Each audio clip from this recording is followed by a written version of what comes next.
Coming from the USSR and seeing our family's property be confiscated twice due to the success and jealousy of the people around you, we have a saying in Russia, tell everyone you are doing bad, otherwise they will steal from you. I feel like a lot of young people out there have no idea what the socialism is and how bad it could be for the entire civilization.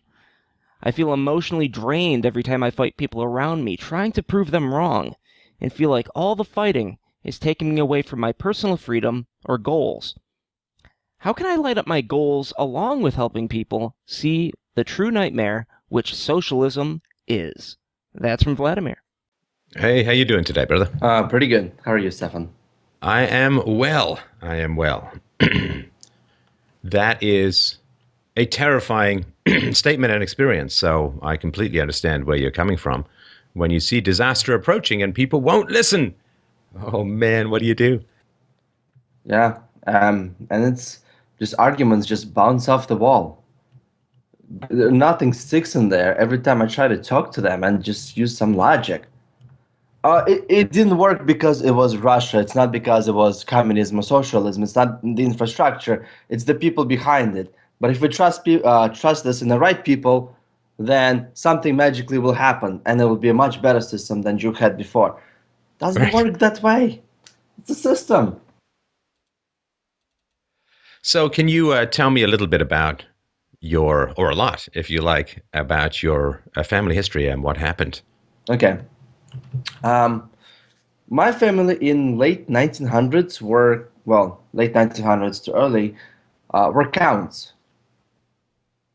Like, they had a county, they had mansion and everything, and that was taken away from us.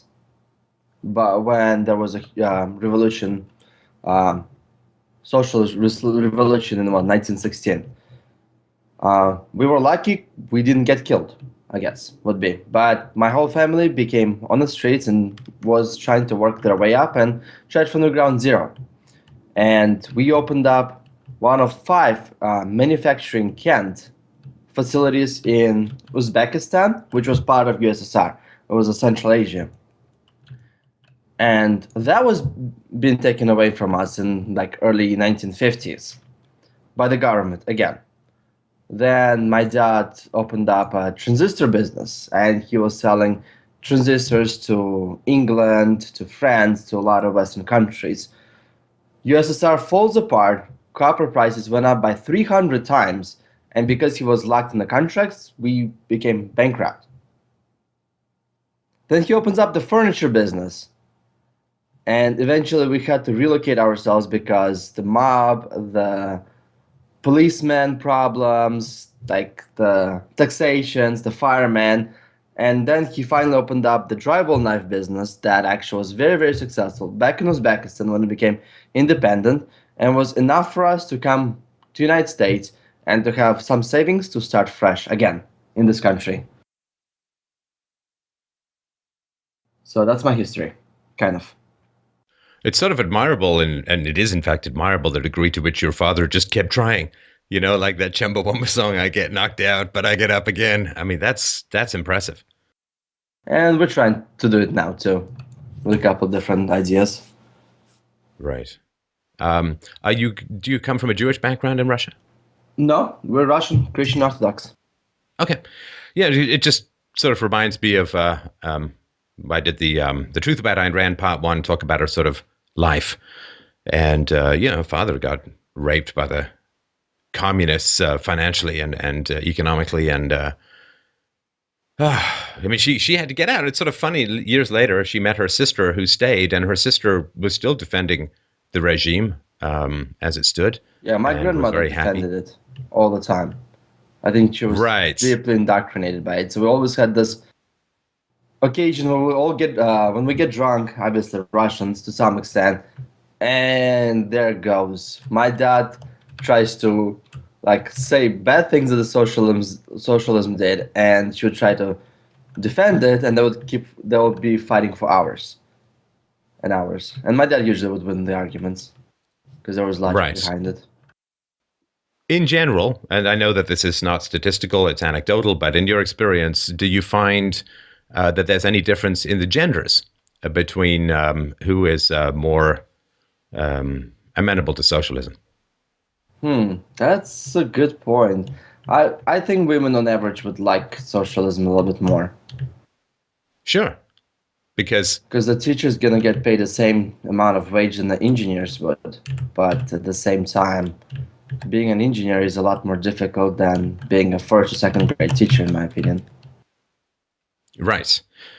And of course, in general, socialism is what women have evolved to adapt to. Right. In other words, not working directly for your resources, but instead having a man or a patriarchy provide those resources to you. That's what women have adapted to. There's nothing wrong with it. It's just based upon the nature of the fact that women for many decades of their life are physically, functionally, largely, repetitively disabled by pregnancy, by childbirth, by healing, by breastfeeding, by sleeplessness with the babies. And of course, women aren't out there getting a whole bunch of stuff for themselves. They're second-handers.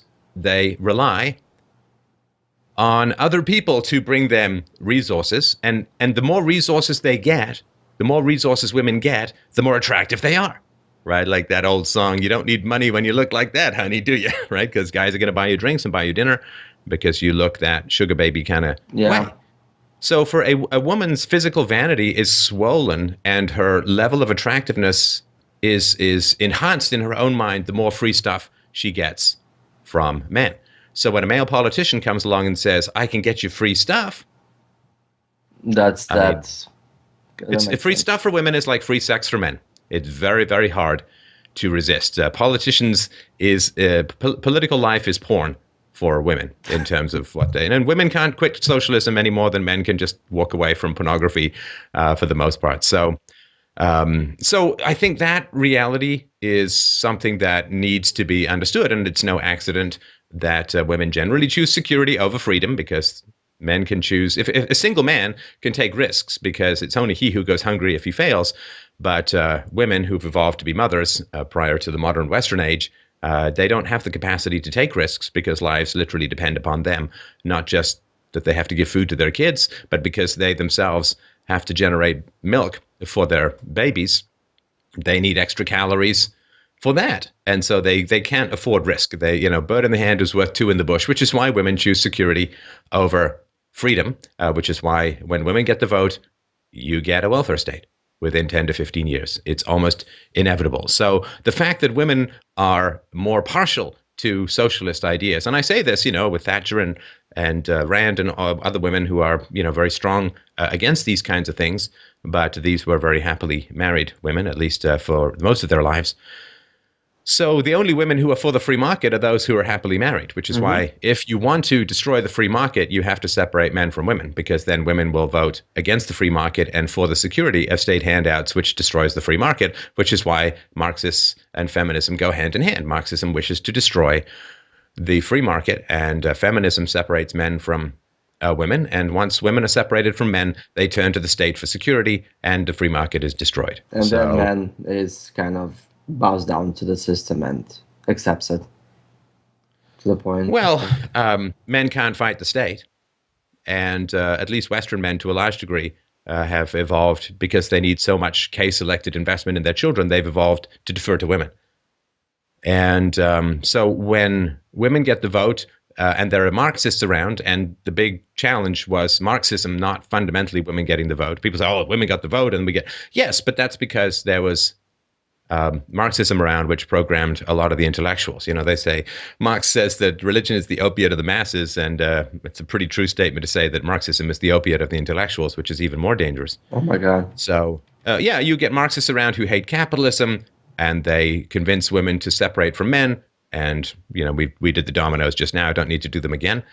So you're not, when you're speaking to evolution, when you're speaking to biology, facts and arguments don't matter, because genes are evolved to reproduce, not to be philosophical. Genes are evolved to get that sperm to the egg in whatever way possible, not to pursue abstract reasoning goals. In fact, the mind developed, particularly the capacity to defer gratification, developed so that men could accumulate additional resources with which to get women. right? It's all around the reproduction of the genes. And how does philosophy help you reproduce your genes? Well, these days, being philosophical is actually kind of a threat toward the reproduction of your genes, because a lot of women will go like, ew, free market, you're a cold, heartless bastard. I'm taking my eggs elsewhere. Yeah, and that's kind of a problem I'm having right now, to be honest. Oh, are you on, have you been banished to Eggless Island? What does that mean? Chick's not hot for the free market guy? No, not so much. I'm dating a couple on the side, but I want a like serious relationship. Like start getting ready to make a family, make babies, and find a way to support them and to have them grow. And it's difficult to find the right one that it doesn't have all the clutter and junk in her head. To be honest. Right. Right. Well, no, good that you're not getting involved with a crazy woman or a woman who's not solid and sensible and down to earth, because those women will merge with the state and often, and it will be a very, very unpleasant second half of your life. I did, and I'm glad that I stopped it. Right. Right. So Now, as far as what to do about all of that, I've done this a million times before. So you just have to be as public and as passionate and as honest as possible, and just see, it's the old thing, run your flag up the pole and see who salutes. So I'm going to get into all of that. But the horrors of socialism, well, it's see, the thing is, it's horrible for you and it's horrible for me. I don't know that it's horrible for everyone. no, the average person lives very happily in USSR. Well, I mean, yeah, maybe, but certainly, if you've got a lower IQ, you just want stuff now. You don't want the conditions for future wealth. No. Like if some guy's got something that you just want the government to take it and give it to you now, not later. Like when I say to people that I say, well, only the rich can afford these things, and therefore that's bad. It's like, no, only the rich could afford cell phones to begin with, and the rich were willing to pay $10,000 for a cell phone you couldn't stand under a tree and use. It just sort of pointed at the satellite. It was crazy, right? These shoebox things. Mm-hmm. But because the rich were willing to pay $10,000 for that, you now can get a cell phone for $30. Yep. Right? And people are just like, but that took a long time. It's like, yeah. And if you're smart, you don't want that process interrupted because you want cool stuff in a decade or two.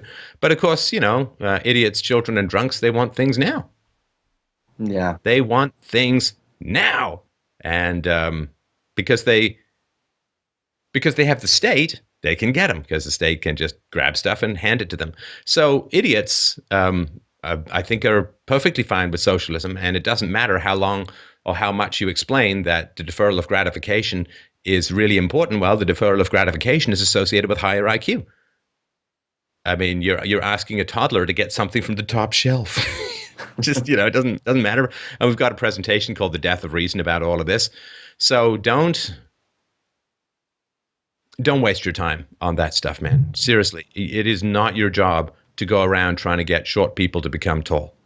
Well, it's not your job to lecture my hair follicles until they produce a mohawk, right? It's not your job. There is a physical incapacity among a significant number of people to listen to reason and evidence. Now, I don't know if they had been raised with philosophy and reason and evidence, I'm sure that they would have a much greater ability. But given how much propaganda there is in society these days, and it's from every single conceivable direction, given how much propaganda there is in society, less intelligent people have no chance. Like, functionally, they have no chance whatsoever. Okay. And, Chinese guys aren't often tall enough to play elite basketball, but if they're also severely malnourished as children and grow up stunted, well, they really functionally have no chance. Even the tall ones probably wouldn't have a chance at that environment.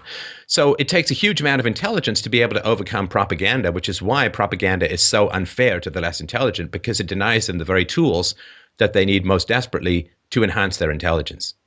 It doesn't matter if I overeat at lunch because I could just go get more food. But if I'm on a boat in the middle of nowhere and I have to ration myself, then it really matters if I overeat at lunch because I'm going to run out. And so this is what's so brutal about government schools. People say, well, government schools are needed to egalitarianize education for the poor and so on. It's like, nope. because poor are generally lower IQ, not always, but poor are generally lower IQ, and propaganda destroys your capacity to use your mental capacities well if you're not that smart. Okay. The smart people will you often find a way to overcome propaganda because they're sort of relentless and restless curiosity, and of course, the smarter you are, often the less you are susceptible to immediate negative social repercussions, right? So smart people who are committed to the truth say, oh, well, someone called me a racist. Okay, well, who cares, right? Because the important thing is truth in the long run. But people say, well, why are people so susceptible to being called racist these days? Because they're dumber. Because intelligence has been declining, because welfare is this giant eugenics program to idiocracy style breed idiots and not breed smart people. And idiots are very susceptible to social pressure because they don't have the deferral of gratification and the long-term goal-oriented mindset to allow them to deal with being called mean names and, whatever. Like, I mean, you've got a bigger and longer goal. So this political correctness is a reflection of the falling intelligence. And you can see this particularly in university campuses, the Triggly-Puff phenomenon where people are just screaming, keep your hate speech off my campus. This is not, it's not hate speech because it bothers you. It's only hate speech because it bothers idiots. And they just call it hate speech because they're emotionally triggered and they have no intellectual way to manage their own emotions and accept that being upset is foundational to the progress of society. If hate speech had its way, there never would have been an end to slavery because the people all intellectually and financially and emotionally invested in slavery would have called abolitionism hate speech, shut it down, and we'd still have slaves. So, this lowering of intelligence as a whole, you can see this with the speeches of presidents, the analysis that they're continually declining in complexity. And this is partly the result of immigration of low IQ groups, but it's also the fact that schooling has gotten worse and the fact that the standards for university have lowered enormously. And of course, universities are very keen on promoting feminism. It's not that much of a mystery.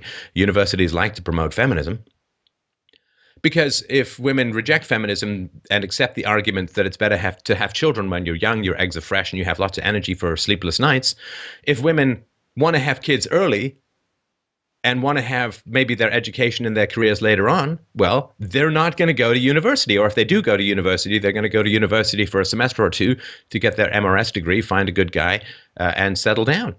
And so given that 60% in a lot of places of university placements are women these days, and given that women wouldn't be going to college much if they were having kids when they were younger, of course colleges want to promote feminism, which says defer having children, because colleges want the women to come in the here and now so that they can fill their fat coffers and destroy Western civilization. So go ahead. That's I think the biggest challenge for me right now, Stefan, to be honest.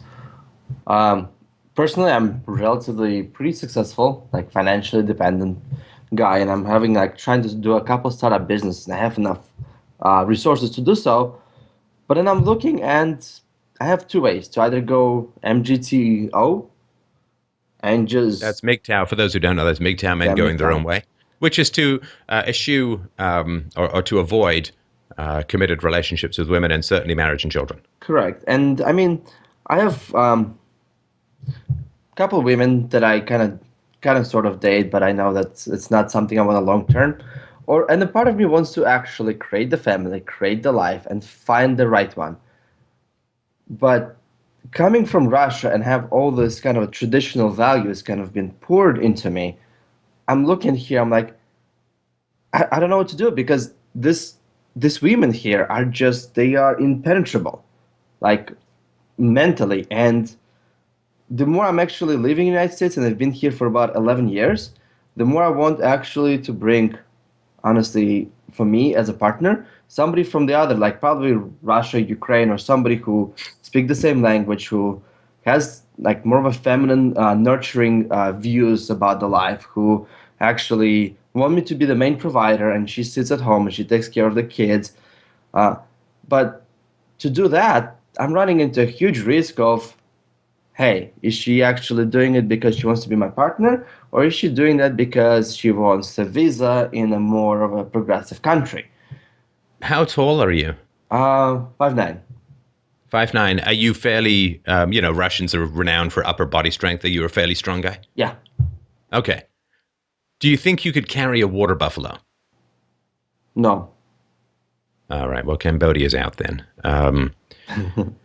That's a challenge, and you know, I mean, there are ways of figuring out whether or not a woman is into you for your money or your Resources. green card or visa or whatever it is, so you don't end up like that sad sack silver fox jailer in Orange is the New Black.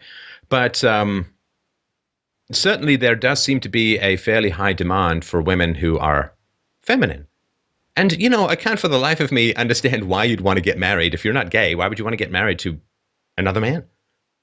Right? To a woman who just says, well, I'm exactly the same as a man. It's like, well, then why would I want to get married to you? Because, and again, if you don't want to have kids, fine, do whatever you want. But if you want to have kids, someone's got to stay home. And it really should be the one who has the milk bags attached. Stefan, honestly, at this point, I'd rather marry another man and say, "Hey, dude, let's play some video games and let's watch some TV and have fun," instead of marrying somebody who's pointing finger at me. We're equal. We're equal. Now go mop the floor. Like, right. Yeah, I mean, you marry a dude, at least you're going to get good twitch reflexes and a desire to play Call of Duty 4, right? So, pretty much. as opposed to, we're equal, now do my work. So, yeah, as far as, as far as the horrors of socialism goes, there are some significant challenges to getting people to understand it. And because there are no morals left in Western society, other than political correctness, which is not morality, but a semi-jihadist hysteria against white males. So so when you say to people, taxation is forced taxation, socialism is a forced redistribution of wealth, people don't, thou shalt not steal. Well, I'm not religious. Why should I care about that? Or, well, it has positive outcomes to some people, therefore it's good. And so there is no particular way. I'm certainly, I'm acting on the desire for a positive outcome. I have to sort of avoid the word hope these days, but I'm acting with the desire for a positive outcome. But it could well be that simply what's going to have to happen is there's just going to have to be an enormous amount of suffering.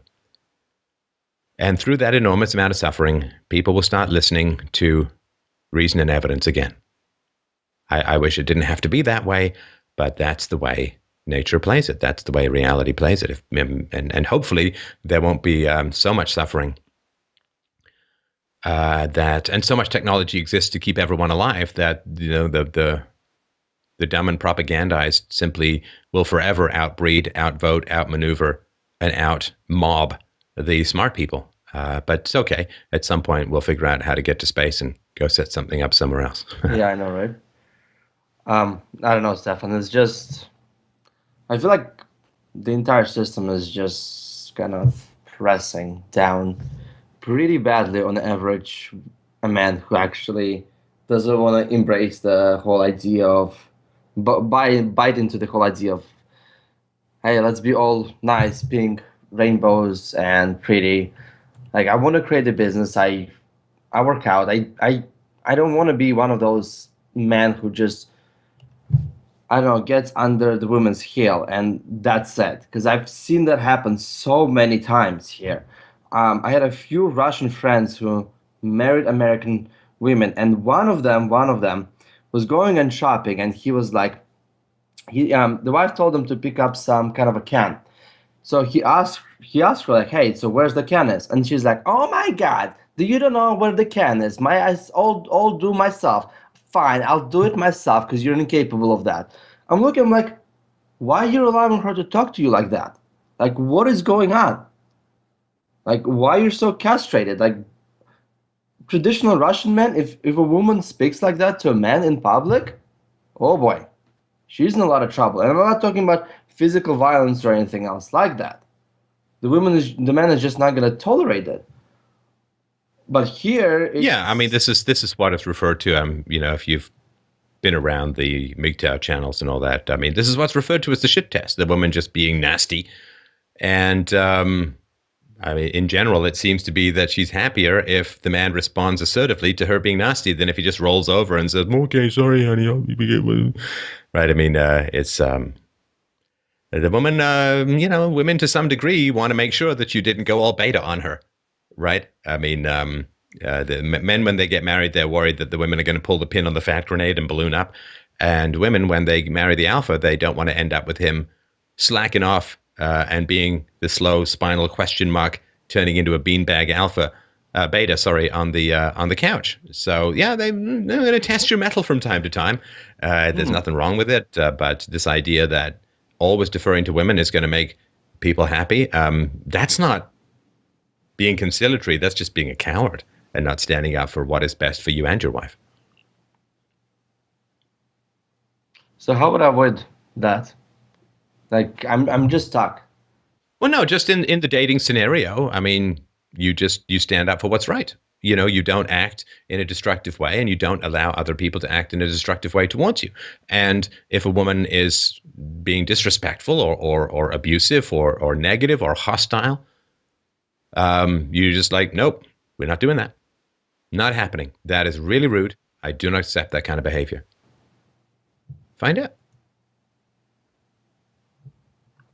I guess that makes sense. You find out. And if she's like, well, you made me do it, or it's your fault, it's like, okay, bye. Like, bye. If a woman, if anyone behaves badly and then blames you for behaving badly, run. Run. I don't care if your pants are around your ankles. Leave them behind you, because it's better to be arrested for a misdemeanor than whatever else might happen. Okay, that makes sense. If I just started calling you an asshole because it took you a little time to respond to a tough question, I hope you'd hang up on me, right? Well, I would want to know, why would you call me an asshole, to be honest, first? Really? Like, justifications. Oh, that's your problem. No, that's your problem. It doesn't matter. It doesn't matter. Listen, the first time we talk, I just call you an asshole because you're pausing to think about a response to a difficult question. What does it matter? What does it matter? It doesn't. It doesn't matter. This idea that we have to figure out why, you hear this all the time from libertarians and other people where they say, well, I don't know if the plan was simply because they were silly or because they had some bad. I don't care. I don't care. The behavior is what matters. The motivation, like trying to plumb the depths of people's meanness and try and figure out why they're mean and why they're this. Who cares? It doesn't matter. I don't ask the feelings of my infection when I take my antibiotics. I just want it gone. And that's probably why I'm getting more drained, because I try to find out the reasons why. Right. Instead of just letting it go. Don't. It doesn't matter what the motivations for malice are. And in fact, the desire that there's value in finding out the motivations of malice is just a giant net or trap that malicious people throw around you to keep you around them. You don't reward malice with attention. This is the basic, would there be any internet if this principle was followed? You don't engage with malice. You don't engage with evil. You don't engage with abuse. The very idea that you should is something that abusive people put forward so that you'll keep talking to them when they're assholes. We don't do it. Doesn't matter. You try and talk reason and evidence with someone, and if they just start taking a long social justice warrior psychedelic dump all over your reason and evidence, ban, click, disattach, disassociate, forget it. Forget it. No, you do not reward malice with eyeballs. Don't give focus to meanness. And I always keep talking about ostracism. Ostracism is the way to run a civilized society. This is what it looks like. That makes a lot of sense. Okay. And people plumb motivation in order to avoid arguments. The number of times people have done this, cheap-ass dime store bazooka Joe psychologizing on me.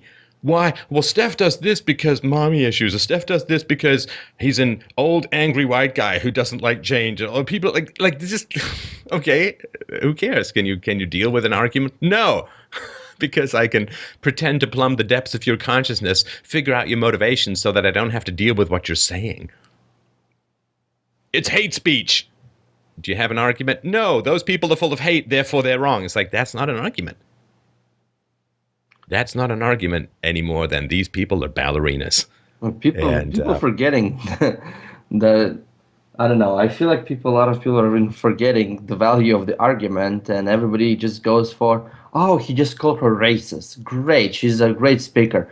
All right, oh, he's a great speaker. Oh, she just called him bigot. Nice, she's a great speaker. It's like, I'm just looking at the politics and everything else. It's just throwing a bunch of like, as many insults as possible about how you culturally inappropriate, and that's the argument people trying to make without actually putting any facts or figures or anything else. And a lot of people are biting that.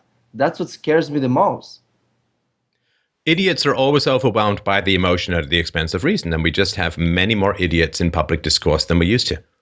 There used to be a barrier by which, public discourse used to be like a breakdancing competition at the top of Mount Everest. Not a lot of people made it up. So you had really, really fit, healthy people up there. Now, every idiot gets into college. Every idiot can contribute on the internet. There's no requirement for quality. And so idiots attract other idiots of the lowest common denominator. And the neofrontal cortex, the seat of intelligence, is kind of designed to overcome the impulses of the lizard brain. And so the smarter you are, the more you can overcome your emotional responses. And the dumber you are, the less you're able to overcome your emotional responses. And so because we have so many people in public discourse now who are basically complete idiots, immature, tantrum-throwing, wobbly-armed fools, well, what happens? Well, what happens is idiots cheer the burn. Feel the burn. Ooh, snap. Ooh, burn. Yeah, he said something mean to the other guy. He wins. Yeah, burn. It's basically turned into like drunken wrestling matches rather than intellectual thrust and parries. And so, I mean, you see this all the time on call-in shows, even shows that have some thin veneer of intellectualism like Bill Maher's show. Someone says something that's kind of an encapsulated, and the audience is like, yeah! And they just say, like, they just cheer because they're idiots. These people should be nowhere near intelligent public discourse, and in the past, they would never have made it up Everest, let alone have the energy to do the breakdancing. But just remember this: there are idiots have taken over public discourse, and by idiots, I don't just mean necessarily people who have a low IQ, but people who are R-selected and therefore susceptible to propaganda, because propaganda is all about tweaking the R-selected preference for comfort in the moment. Whereas K-selection is, I don't care if it's uncomfortable in the moment, I'm going to do what's right for the sake of the long-term good of myself, my gene pool, my tribe, my nation, my society, or whatever, right? And that's what I feel like. I feel like this is a hippie movement from 1960s with just a lot more microphones to dumb people. Yeah, and what was the 60s all about? Sex, drugs, rock and roll. Yeah, because that's how you build a good portfolio of stocks for retirement. Sex, drugs, rock and roll. I don't want to keep my herpes to myself. I'm going to socialize it. I'm sorry? No, I just did this quick research about the hipster movement a couple years, and it's the same thing. Even the songs, they also wanted the socialism pretty badly. The hippies back in 1960s. Again, let's enjoy this life. Let's do drugs. Let's have sex, unprotected. Who cares? No responsibilities, no repercussions. Let's have a socialistic country where they will take care of us. But that movement was bound to fail because there are so many conservatives that give a large pushback around against it. The problem I see now is it's like those anti-war songs. What is it good for? There's something happening here. What it is ain't exactly clear. There's a man with a gun over there telling me I've got to beware. And it's like, can you get an argument in there about, I don't know, easy money leading to war? I mean, you can, right? You can get, but anyway, it's just a bunch of nonsense. And no, the hippies have won, though, because the hippies climbed into academia and polluted the minds of the next generation, right? So the smarter hippies got straight into academia. I mean, even guys from the Weather Underground, a terrorist organization in the United States, ended up, it blew my mind when I first heard about this, through Ann Coulter, in demonic. Like the fact that genuine terrorists have ended up in American academia just tells you all you need to know. And the hippie movement, I did this research for my novel, Almost. And there was a very strong hippie movement in the 1920s and 1930s in Germany. And then people got so revolted by it that you got a swing. Now, the swing, of course, is a little less extreme in the West, hopefully or thankfully. But yeah, once you get these people into academia where they can't be fired and they start getting government funding to pull more and more people into their soupy leftist brain eroding nonsense, then it spreads like wildfire. And then, like a wildfire, sometimes you can do your best to contain it, but maybe the best you can do is let it burn itself out. And that's all we may be in for at the moment. That's one of those things there we as a family are very, very afraid of. We just ran from socialism, man. We don't want to do it again. No, I get that. And there's things that we can do, right? There's things that we can do. The government has the media in general. It has the movies. It has the television, because they hand out the licenses, right? They hand out the licenses and they subsidize the movies. And they have the education. They have the higher education. They've got a lot. All we have is 3 chords and the truth, right? As the song says.